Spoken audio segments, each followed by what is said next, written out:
Bom dia aos nossos queridos irmãos, nossos amigos que nos acompanham por mais uma vez neste momento de adoração ao Senhor. Estamos novamente juntos em mais um momento de culto, poderíamos assim dizer, juntos e separados ao mesmo tempo, juntos na mesma adoração, nos mesmos propósitos, com o mesmo sentimento, mas geograficamente ainda separados, tá?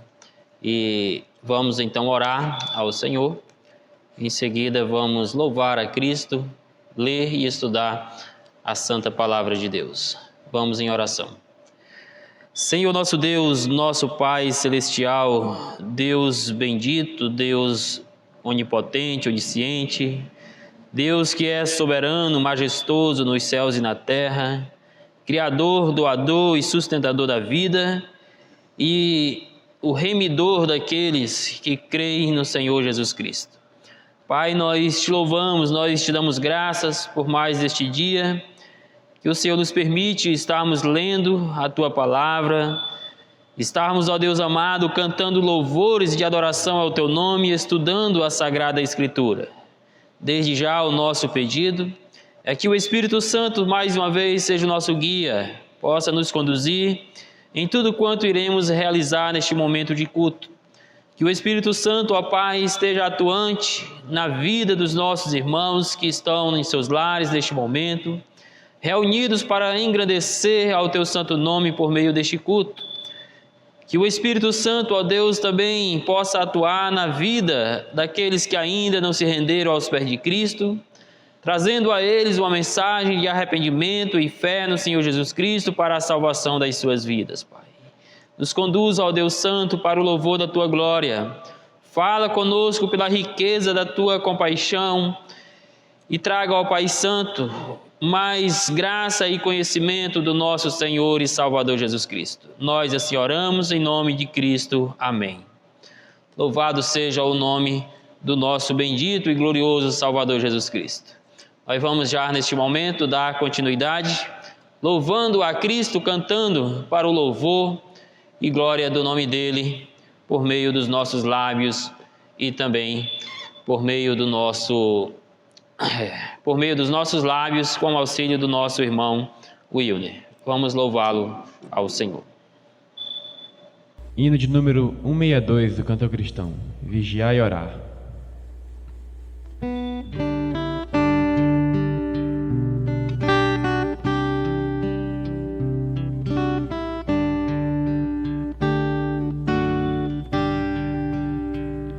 Bem de manhã, embora o céu sereno pareça um dia calmo anunciar, vigia e ora o coração pequeno, um temporal pode abrigar.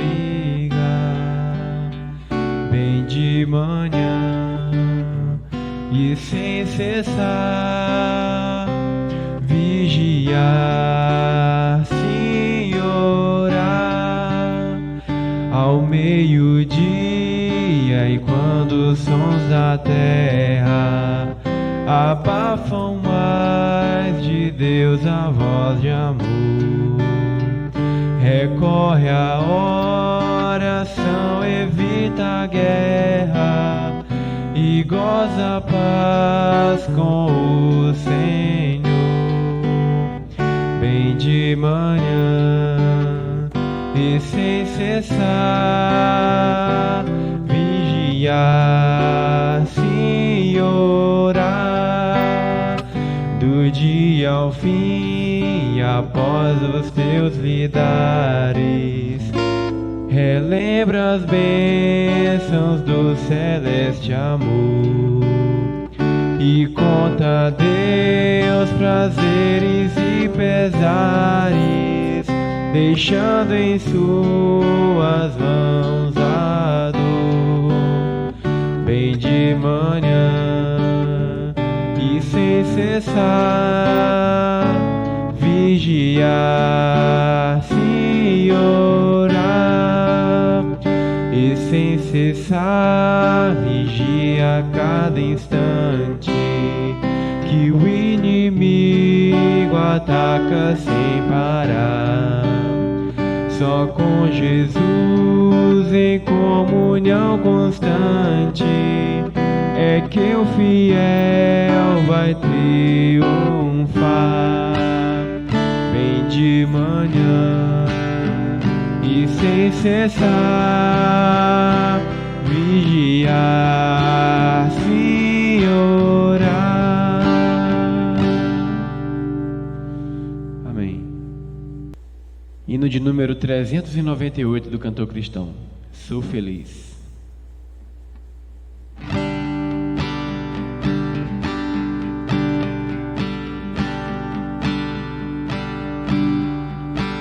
Se paz a mais doce me deres usar, se dor a mais forte sofrer, ó seja o que for, tu me fazes saber que feliz com Jesus sempre sou. Sou feliz com Jesus. Sou feliz com Jesus, meu Senhor. Embora me assalte o cruel Satanás e ataque com vis tentações, ó certo eu estou, apesar de aflições, que feliz eu serei com Jesus. Sou feliz com Jesus. Sou feliz com Jesus, meu Senhor. Meu triste pecado por meu Salvador foi pago de um modo cabal. Valeu-me o Senhor, ó me ser sem igual. Sou feliz, graças dou a Jesus.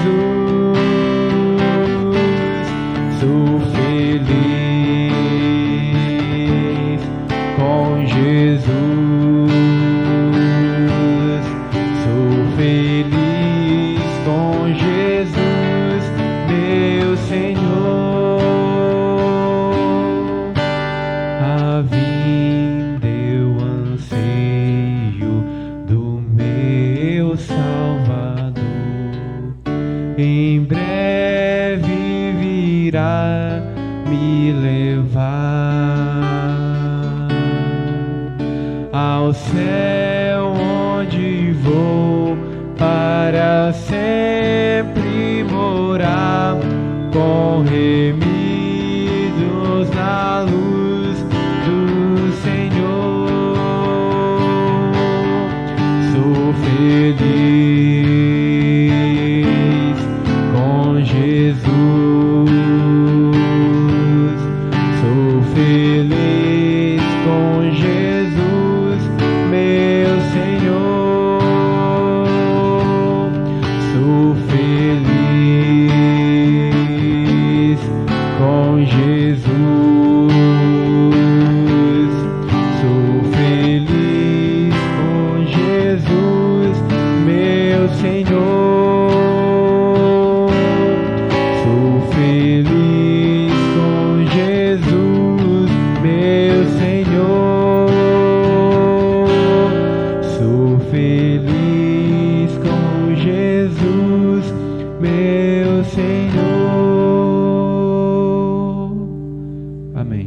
Amém, meus irmãos. Louvado seja o nome do nosso Salvador Jesus Cristo. Vamos, neste momento, ler a palavra de Deus no Salmo de número 40. Hoje nós vamos dar uma pequena interrompida na exposição da primeira carta de Pedro e faremos os nossos estudos neste Salmo de número 40. Iremos estudar os 10 primeiros versículos agora na manhã e logo mais à noite estudaremos o restante deste salmo. Nossa oração desde já é que Deus possa assim enriquecer a nossa fé, trazer salvação para aqueles que ainda estão perdidos nos seus delitos e nos seus pecados. Salmo de número 40. Vamos ler todo o salmo, mas vamos estudar apenas os versículos de 1 a 10 neste momento. Esperei com paciência pelo Senhor, Ele se inclinou para mim e me ouviu quando clamei por socorro. Tirou-me de um poço de perdição, de um atoleiro de lama, colocou os meus pés sobre uma rocha e firmou os meus passos. E me pôs nos lábios um cântico novo, um hino de louvor ao nosso Deus. Muitos verão estas coisas, temerão e confiarão no Senhor. Bem-aventurado é aquele que põe no Senhor a sua confiança e não se volta para os arrogantes, nem para os que seguem a mentira. São muitas, Senhor, Deus meu, as maravilhas que tens operado, e também os teus desígnios para conosco. Não há ninguém que possa se igualar a ti. Eu quisera anunciá-los e deles falar, mas são mais do que se pode contar. Sacrifícios e ofertas não quiseste, abriste os meus ouvidos, holocaustos e ofertas pelo pecado não requeres. Então eu disse: eis aqui estou, no rolo do livro está escrito a meu respeito, agrada-me fazer a tua vontade, ó Deus meu, a tua lei está dentro do meu coração. Proclamei as boas novas da justiça na grande congregação, jamais cerrei os lábios, tu sabes, Senhor.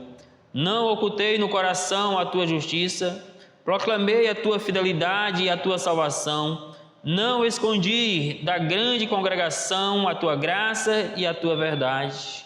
Não retenhas de mim, Senhor, as tuas misericórdias, que a tua graça e a tua verdade sempre me guardem. São mais incontáveis os males que me cercam. São incontáveis os males que me cercam. As minhas iniquidades me alcançaram, tantas que me impedem a visão. São mais numerosas do que os cabelos da minha cabeça e o coração desfalece. Agrada-te, Senhor, em me livrar, apressa-te, ó Senhor, em me socorrer. Que sejam envergonhados e cobertos de vexame todos os que buscam tirar minha vida. Retrocedam e cubram-se de vergonha os que se alegram com o meu mal. Sofram perturbação por causa da sua vergonha aqueles que dizem: bem feito, bem feito. Exultem e em ti se alegrem todos os que te buscam. Os que amam a tua salvação digam sempre: o Senhor seja engrandecido. Eu sou pobre e necessitado, porém o Senhor cuida de mim. Tu és o meu amparo e o meu libertador. Não te demores, ó Deus meu. Louvado seja o Senhor. Vamos mais uma vez em oração. Pai bondoso, nós nos curvamos em espírito novamente diante do Senhor, em humildade, dependência e confiança, para pedir a porção da Tua graça para este momento de estudo e aplicação da Tua palavra. Que o Espírito Santo, ó Deus, seja de fato o nosso professor por mais uma vez, trazendo ensinos e aplicações relevantes da porção deste texto, ó Pai, em nome de Jesus Cristo. Amém. Bem, meus irmãos, então vamos ao estudo do Salmo de número 40, os versículos de 1 a 10 neste momento. E inicialmente precisamos trazer poucas informações a respeito deste salmo para os irmãos. Este é um texto escrito pelo rei Davi, que traz para nós um cântico de louvor, de adoração, de agradecimento e engrandecimento ao nome de Deus, por conta dos feitos do Senhor diante de algumas situações que o salmista passou. Mas também este é um salmo messiânico. É um texto que aponta para o Senhor Jesus Cristo. Como muitos outros salmos trazem ali uma mensagem ainda que implícita, apontando para Cristo. Mas na verdade, a mensagem está bem explícita, porque o autor de Hebreus, ao escrever o capítulo 10, os versículos de 5 a 9, cita os versículos 6 a 8 deste salmo, aplicando ao Senhor Jesus Cristo, para assim ensinar que Cristo estava ali, pronto, colocou-se à disposição para fazer a vontade de Deus, e a vontade de Deus era que Ele oferecesse a si mesmo de uma vez por todas como sacrifícios pelos nossos pecados. Então também é um salmo que aponta para o Senhor Jesus Cristo. Mas dentro do seu contexto específico, o salmo mostra como Deus supriu as necessidades de Davi, trazendo-lhe salvação, livramento, refrigério para a sua alma em algumas situações de adversidades. E diante desses maravilhosos feitos do Senhor, o salmista não se conteve. Ele abriu os seus lábios, o seu coração, e proclamou a todos o que Deus tinha feito na sua vida, como que Deus o socorreu em momentos difíceis.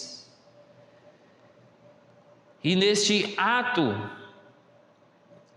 do salmista, fica muito claro que ele assim faz com o propósito de agradar ao Senhor, por aquilo que Deus havia feito na sua vida, como resposta das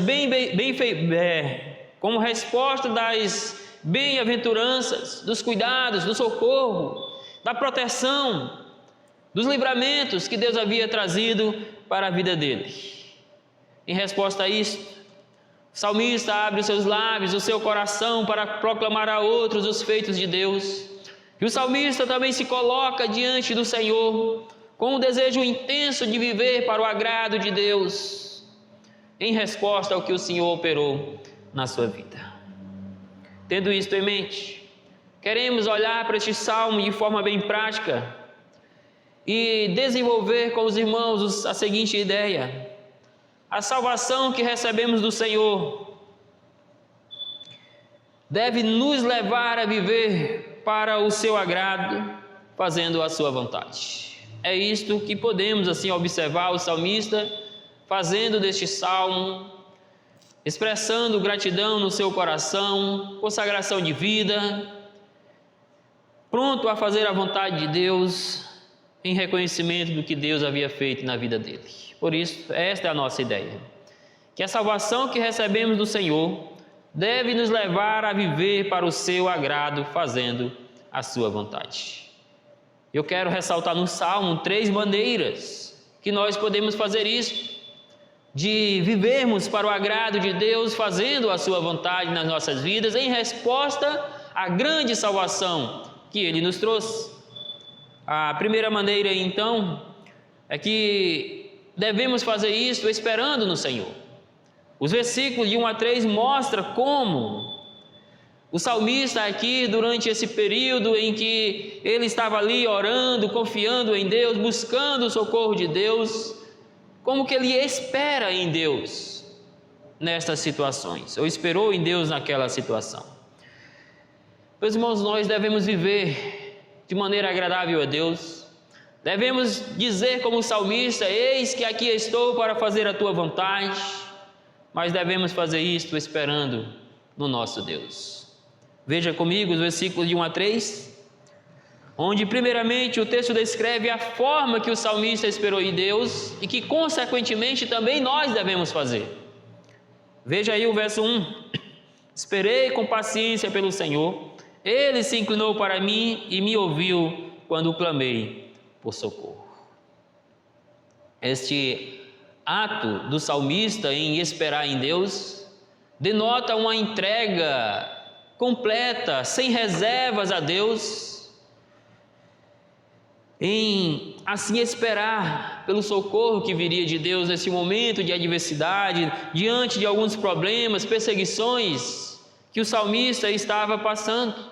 É uma espera sem reserva, é uma espera que nos leva a entregar-nos totalmente e completamente em Deus. E veja como ele diz que fez isto: com paciência. A paciência é uma virtude da fé cristã, uma virtude que precisa estar presente nas nossas vidas, que nos leva a agir com moderação, que nos leva a agir com equilíbrio e que nos faz de fato descansar em Deus enquanto esperamos nele.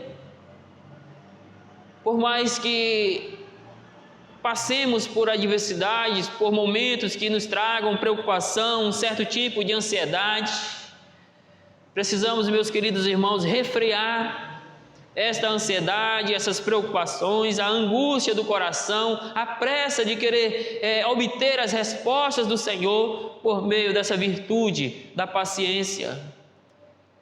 Então somente conseguimos esperar com paciência no Senhor quando de fato temos a certeza de que Ele está no controle de todas as coisas, de que Ele é poderoso para fazer aquilo que pedimos e muito além disto. Espere em Deus neste tempo de pandemia, neste tempo de sofrimento, de perdas. Espere no Senhor, mas não com agitações, não com a impaciência, com a pressa de querer ver a resposta de Deus. Espere com muita paciência em Deus. Um bom exemplo dessa paciência é o que muitas igrejas têm feito nos nossos dias. A exemplo da nossa igreja, outras estão aí há mais de 5 meses, sem as suas reuniões, os seus cultos coletivos. E durante esses 5 meses, nós temos orado, nós temos pedido a Deus, mas nós temos esperado com paciência em Deus, que Ele nos proporcione este retorno à adoração coletiva. E de fato, para o cristão, com o hábito contínuo de congregar, de estar junto com o povo de Deus, de desfrutar da comunhão com o Senhor, de aprender das Escrituras 5 meses, pode parecer muitos e muitos anos. Ainda assim, nós temos esperado com paciência o momento em que Deus vai nos conduzir de volta aos nossos cultos. Talvez você tenha lutado com muitas outras aflições durante essa pandemia. Talvez por ter contraído o próprio vírus, talvez por ter perdido alguém a quem você ama, talvez pela inquietação de ter pessoas do grupo de risco, como seus pais ou outras pessoas. Mas o Salmo diz: espere com paciência em Deus. E por que esperar com paciência? Ele diz: Ele se inclinou para mim e me ouviu quando clamei por socorro. O salmista já tinha experimentado em outras ocasiões esta bondade de Deus, esta compaixão de Deus em responder às suas orações, em lhe trazer socorro em tempo oportuno. E é sabendo de que Deus ouviria as suas orações, de que Deus se inclinaria para ele e o iria socorrê-lo, que ele diz: esperei com paciência. Com certeza você já teve muitas demonstrações do quanto Deus é bom. E essas demonstrações da bondade de Deus são mais do que suficientes para acalmar o seu coração e lhe fazer esperar com toda a paciência que é preciso pelo Senhor. Mas em seguida o texto mostra a razão de o salmista esperar no Senhor com toda esta paciência. Tirou-me de um poço de perdição, de um atoleiro de lama, colocou os meus pés sobre uma rocha e firmou os meus passos. O Salmo não deixa muito claro para nós a situação que o salmista estava vivendo, apenas dá para perceber pela porção seguinte que vamos estudar à noite, que ele estava lidando com alguns inimigos, com algumas perseguições. Fato é que era uma situação difícil, bem complicada, em que ele se via ali, de fato, como preso em um poço, como preso em um atoleiro de lama, mas ele diz que nesse contexto, Deus o socorreu, Deus o removeu daquele poço de perdição, daquele atoleiro de lama, firmou seus passos em uma rocha. Não tem como lermos este versículo e não pensar na nossa situação diante de Deus, não pensar na condição humana diante de Deus e aquilo que Deus faz por um pecador em Cristo Jesus. Sim, meus irmãos, podemos aqui pensar como esse poço de perdição, como o poço do pecado em que o homem está afogado nele, está mergulhado até as suas profundezas, neste poço de perdição que é o pecado. Mas Deus, na riqueza da sua bondade, da sua compaixão e graça, socorre estes pecadores. Por meio de Cristo Jesus, remove estes pecadores do poço da perdição do pecado e os traz para a salvação em Cristo Jesus. Então podemos olhar para essa expressão, trazendo para nós essa lição espiritual, que um dia nós estávamos atolados ou mergulhados nesse poço de perdição que é o pecado, mas Deus, pela sua graça, nos retirou, nos removeu pela força do seu poder e nos deu vida, nos trouxe livramento, salvação em Cristo Jesus. Que é a razão pela qual o pecador precisa que Deus o tire, que Deus o remova com força e poder desse poço de perdição. O texto diz, é porque ele estava ali no atoleiro de lama, e ele não tinha forças para sair deste atoleiro por si só, e nisso ele precisa que Deus o remova de lá. Davi estava dizendo que ele estava numa situação difícil, que ele compara a um poço de perdição no qual ele já estava atolado, mas que Deus o tirou de lá. Assim é a vida de todo pecador neste mundo. Ele vem completamente atolado nesse poço de perdição do pecado, de tal maneira que ele está preso a esta lama, sem forças para sair de lá, e ele necessita que Cristo o tire deste lamaçal de pecado em que ele está atolado. E ao fazer isto, o Senhor firma os nossos passos na rocha. Quando nós vamos para o Novo Testamento, sabemos que a rocha é Cristo Jesus. Ele é a rocha onde nós nos sentimos seguros. Ele é a rocha onde as nossas vidas não mais se afundarão no pecado. E o texto diz, colocou os meus pés sobre uma rocha, firmou os meus passos. Por isso o salmista podia esperar com confiança em Deus, porque Deus já havia dado demonstrações da sua bondade, da sua compaixão e graça para com a sua vida. Mas o texto mostra ainda qual foi a atitude do salmista diante desse socorro de Deus, que o removeu desse poço de perdição, o arrancou desse atoleiro, e pôs-me nos lábios um cântico novo, um hino de louvor ao nosso Deus. Muitos verão estas coisas, temerão e confiarão no Senhor. A atitude do salmista diante desse socorro de Deus foi louvá-lo, foi engrandecê-lo, foi se alegrar com esta tão grande salvação do Senhor, sabendo que isto serviria de testemunho para outras gerações. Por isto, mais à frente, nos versos finais deste salmo, ele vai dizer que ele proclamou com fidelidade a salvação do Senhor, ele anunciou as boas novas. Quais são as boas novas? As boas novas de salvação que remove o pecador do poço e da lama do pecado. E em resposta a esse feito do Senhor, precisamos, meus queridos irmãos, colocar nos nossos lábios um cântico de louvor, de adoração e engrandecimento ao nome de Cristo como testemunho para as próximas gerações, para que outras pessoas tenham conhecimento do que Deus fez em nós e por nós e possam também confiar as suas vidas a Deus, esperar neste Deus de misericórdia. Precisamos de fato vivermos para o agrado do nosso Deus, fazendo a sua vontade. A primeira maneira pela qual podemos e devemos fazer isto é esperando no Senhor. A segunda maneira é que devemos confiar no Senhor. Esperar e agora confiar. Versos 4 a 6, e o texto já inicia mostrando que a bem-aventurança da vida cristã depende de confiar unicamente em Deus. Bem-aventurado é aquele que põe no Senhor a sua confiança e não se volta para os arrogantes, nem para os que seguem a mentira.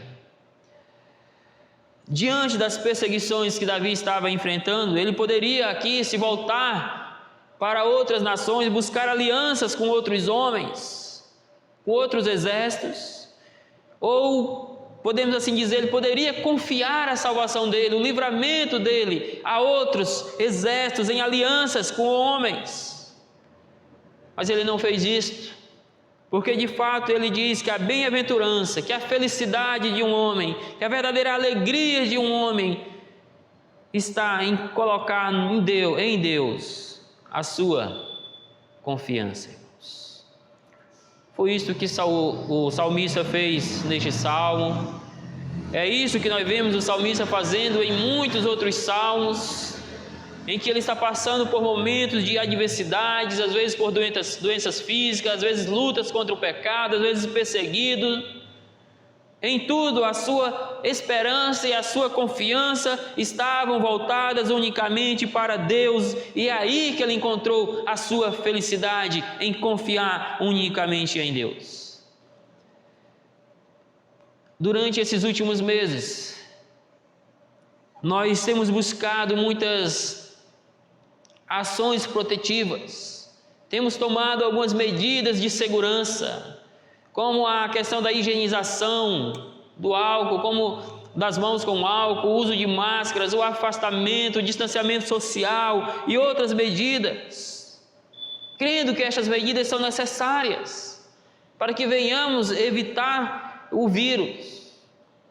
Mas como cristãos nós sabemos que a nossa verdadeira confiança está em Deus, que é Deus quem nos guarda, que é Deus quem nos traz o livramento, que é Deus quem na sua perfeita vontade quiser, pode permitir que venhamos a contrair este vírus. A nossa confiança continua em Deus, ainda que sejamos contraídos por este vírus.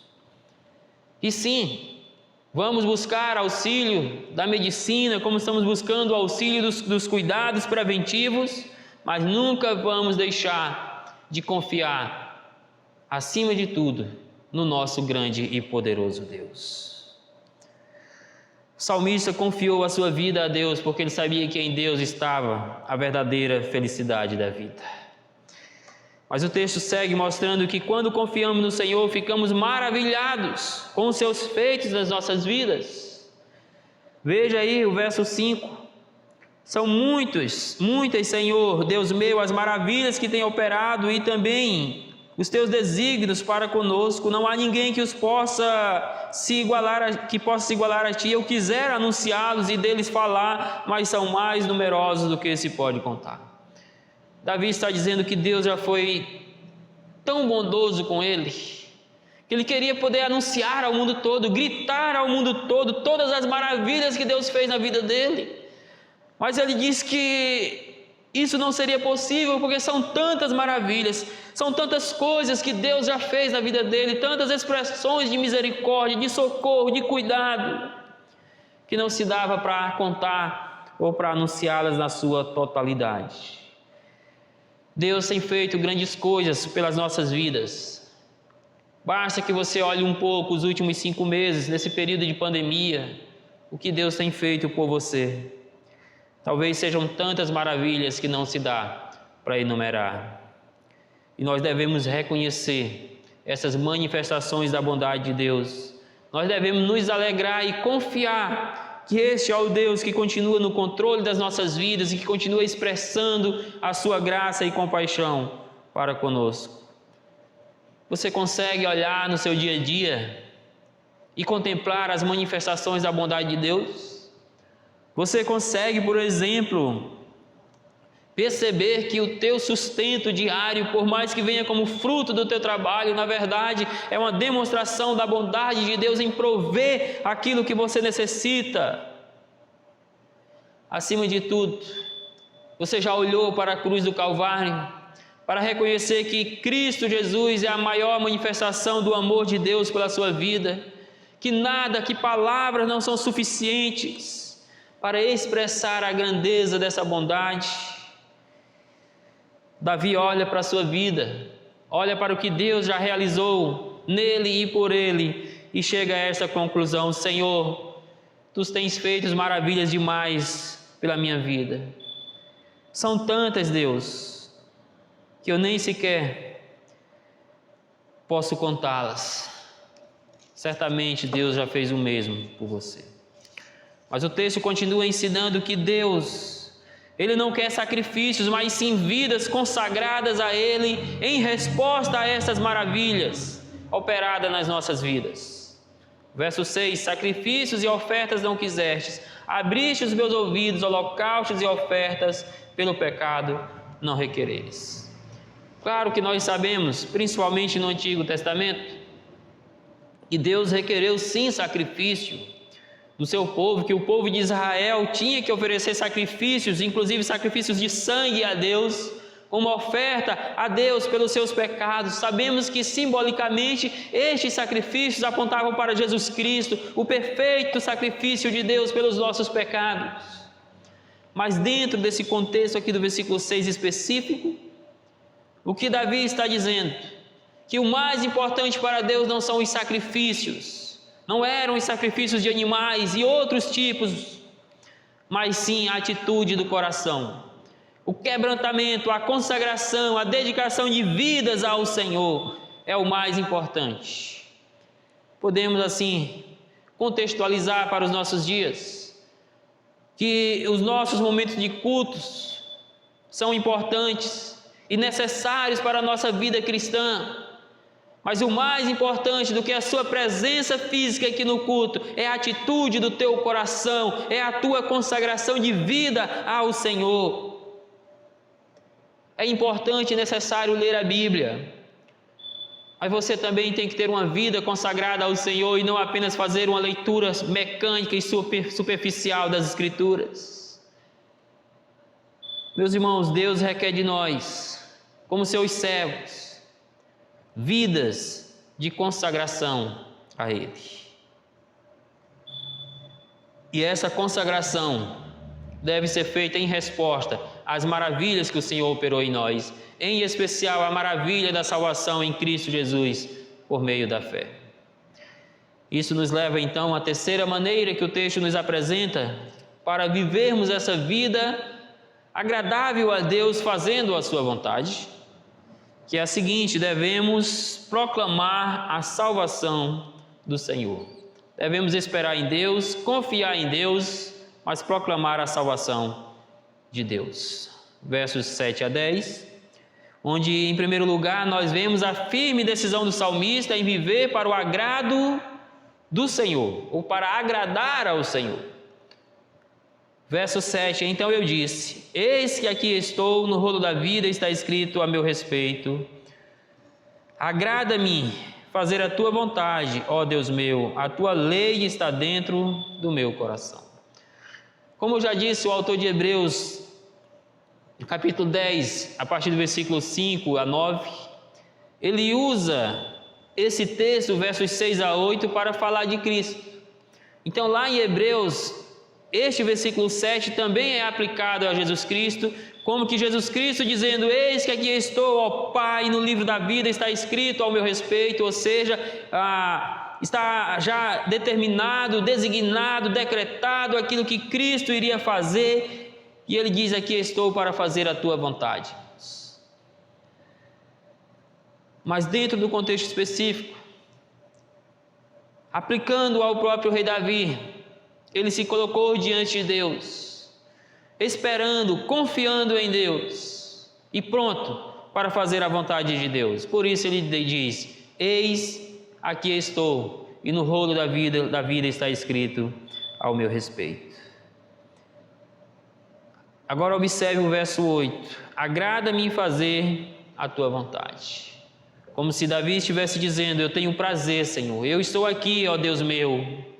Eu tenho prazer, eu tenho alegria, é agradável a mim fazer a tua vontade, Deus. E de fato, meus queridos irmãos, não deve ser penoso para o crente, não deve ser um fardo para o crente viver a vontade de Deus na sua vida. Então, como cristãos regenerados, perdoados em Cristo Jesus, devemos ter o mesmo sentimento e o mesmo desejo do rei Davi, a mesma atitude de Davi, dizer: Pai, eu estou aqui e estou pronto para fazer a tua vontade, eu me agrado, eu tenho alegria em fazer isso. Eu temo que para muitos fazer a vontade de Deus não seja tão agradável, porque é vontade de Deus que ninguém deixe de congregar, como está em Hebreus 10, 25. Mas para muitos parece que vir à igreja é um fardo. E aqui eu abro um parênteses para dizer que logo mais nós vamos retornar aos nossos cultos. E será se você sentirá a alegria de estar de volta na casa do Senhor? Será se você vai sentir esse prazer? Será se você vai se agradar ou vai ser agradável para você fazer a vontade de Deus de voltar a congregar? Fecha esse parêntese. Davi disse: Pai, eu me agrado em fazer aquilo que agrada ao Senhor. O autor de Hebreus usa também esse versículo 8 para falar de Cristo, para dizer que Cristo se agradou em fazer a vontade de Deus, que foi morrer na cruz pelos nossos pecados, irmãos. Às vezes fazer a vontade de Deus requer de nós essa dedicação, essa entrega que Cristo teve lá na cruz do Calvário. E veja que é imprescindível que para fazermos essa vontade de Deus de maneira agradável a nós e a Ele, que a lei do Senhor esteja no nosso coração, porque Ele diz: a tua lei está dentro do meu coração. A lei é a própria palavra de Deus. Meus irmãos, nós só conseguiremos viver essa vida de agradar ao nosso Deus, e que isso seja agradável a nós à medida que a palavra de Deus esteja presente na nossa vida e no nosso coração. Mas veja, em segundo lugar, a firme decisão do salmista em proclamar as boas novas de salvação. Ele diz no verso 9: proclamei as boas novas de justiça na grande congregação, jamais cerrei os lábios, tu sabes, Senhor. O que Davi agora está dizendo, irmãos? Que ele não se calou diante das maravilhas de Deus, por mais que elas eram tantas que ele nem sequer conseguiria numerá-las, mas ele não se calou. Ele anunciou a outros, ele proclamou, ele fez o papel de um arauto, de proclamador das boas novas de salvação, das boas novas do Evangelho, da justiça de Deus a outros. Proclamei as boas novas de justiça. De que justiça? A justiça que vem do Senhor. Na grande congregação dos justos, jamais cerrei os meus lábios, jamais me calei, jamais deixei de aproveitar as oportunidades de falar aos pecadores sobre a tua justiça, sobre as boas novas da salvação que vem do Senhor. Será se nós temos feito isto? Aproveitado as oportunidades para proclamar aquilo que Deus tem feito em nossas vidas, para compartilhar as boas novas da salvação de Cristo. Mas em terceiro lugar, nós vemos a firme decisão do salmista em ser um fiel proclamador da graça de Deus. Ele não apenas proclamou, ele se comprometeu a fazer isso com fidelidade. Veja o verso 10. Não ocultei no coração a tua justiça, proclamei a tua fidelidade e a tua salvação, não escondi da grande congregação a tua graça e a tua verdade. Veja quantas palavras riquíssimas neste pequeno versículo. A justiça de Deus, a fidelidade de Deus, a salvação que vem de Deus, a graça de Deus e a verdade de Deus. Davi não escondeu dos pecadores todas estas ações de Deus na sua própria vida. Ele provou a justiça do Senhor quando ele foi perdoado dos seus pecados.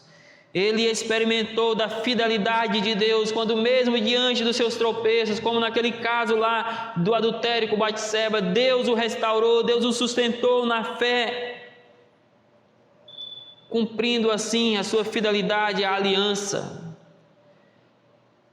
Ele anunciou a salvação num contexto imediato, dizendo sim aos muitos livramentos físicos que Deus trouxe na sua vida, mas também apontando para a salvação espiritual, a salvação da sua alma, apontando também para a salvação que Cristo traria para nós por meio da sua morte de cruz. Ele não escondeu dos pecadores a salvação que ele havia recebido de Deus. E ele não deixou de anunciar que tudo isso foi tão somente pela graça de Deus, um favor imerecido recebido do Senhor. E também ele não deixou de anunciar a verdade de Deus. A verdade de que Deus é justo. A verdade de que Deus salva pecadores. A verdade de que Deus pune pecadores que não se arrependem dos seus pecados. Meus irmãos, quantas coisas nós temos para anunciar aos pecadores a respeito deste grande Deus que nos salvou. Portanto, esta porção do Salmo nos ensina que a salvação que recebemos do Senhor deve nos levar a viver para o seu agrado, como Davi disse: eis aqui estou, Senhor, para o teu agrado. E devemos fazer isso para o seu agrado, fazendo então a sua vontade. E nós estudamos no Salmo 3 maneiras de vivermos para o agrado de Deus, fazendo a vontade dele. Devemos esperar no Senhor, confiar no Senhor e proclamar a salvação do Senhor. E eu quero então deixar 3 aplicações.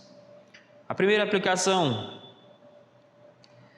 é que a salvação do pecador está nas mãos soberanas de Deus, que antecipadamente decretou e anunciou a morte de Jesus Cristo em nosso favor. É isso que o texto lá de Hebreus 10, citando o Salmo, versículos 6 a 8, vão nos mostrar. Quando Jesus Cristo diz: eis, estou aqui no rolo da vida, está escrito ao meu favor, significa que no rolo da vida já está decretado, já estava designada a morte de Cristo. Então, meus irmãos, também nós olhamos para esse salmo e vemos Davi antecipadamente anunciando a morte de Cristo Jesus, que foi decretada por Deus na eternidade em favor dos nossos pecados. O salmo interligado a Hebreus capítulo 10 deixa claro que Cristo é aquele que ofereceu ou ofereceria-se a si mesmo como sacrifício pelos nossos pecados, de que Cristo morreria para fazer a vontade de Deus e que Ele fez isso de maneira alegre, voluntária, e de que Cristo, meus queridos, de uma vez por todas, iria remover todo o sistema sacrificial do Antigo Testamento para nos mostrar que Deus se agrada de vidas consagradas a eles, prontas a fazer a vontade dele. Então a salvação de um pecador não está no que ele é, no que ele faz, no que ele tem, mas está nas mãos desse Deus soberano, que antecipadamente decretou e anunciou a nós a morte do seu próprio Filho. A segunda aplicação é que a maior demonstração de amor que nós podemos dar àqueles que não conhecem a Cristo, àqueles que estão perdidos nos seus pecados, é falar-lhes da graça de Deus que nos salvou por meio da proclamação fiel do Evangelho. Cristo, antes de subir aos céus, deixou essa missão a todos os seus discípulos: proclamar o Evangelho da salvação a toda criatura de todas as nações deste mundo. E devemos fazer isso com fidelidade, sem barganhar o Evangelho, sem negociar as verdades do Evangelho, mas anunciar com fidelidade a justiça de Deus, a fidelidade de Deus, a salvação de Deus, a graça e a verdade de Deus que salvam os pecadores.